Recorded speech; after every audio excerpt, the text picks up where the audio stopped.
Tokko wajjin faarfannaa ta'ee waaqayyootti.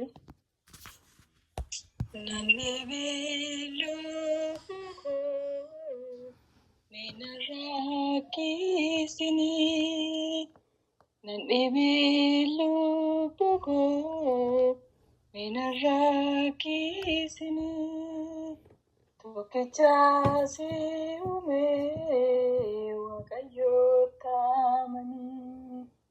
Tokkicha si uumee waaqayyoota amanii.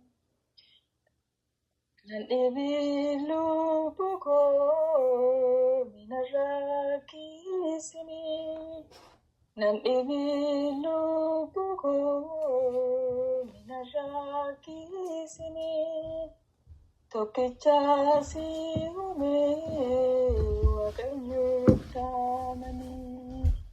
Tokkicha si uumee waaqayyoota amanii.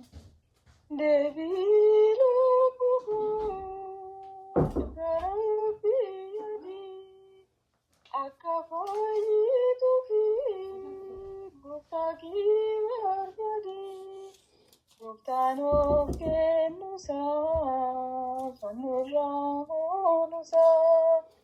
Seetaan harka baasee si taasisuuf kansaa.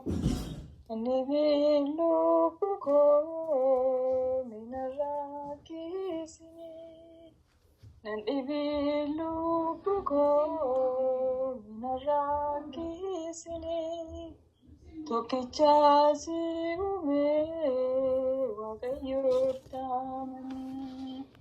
Tokkicha si uumee waaqayyoota amanii. Daandii isaa daandii godhiitii gaafadhu, cubbuu dabarsitee guuttaatti dhiyaadhu. Kan darbuun kennullee kan boruu dabartu, of beekii lubbuu koo bitaan cubbuu. Nandhibee lubbuu koo mina rakkisanii, nandhibee lubbuu koo mina rakkisanii, tokkicha si uumee waaqayyoota amanii. Tokkicha si uumee waaqayyoota amanii. Gammachuun kee har'aa boruu si boonsisti, mootummaa waaqayyoo yaadi kan kee taate. Mana kee jaalladhu lubbuu koo gorfamee, ajaja waaqayyoo jaalalaan bitamee.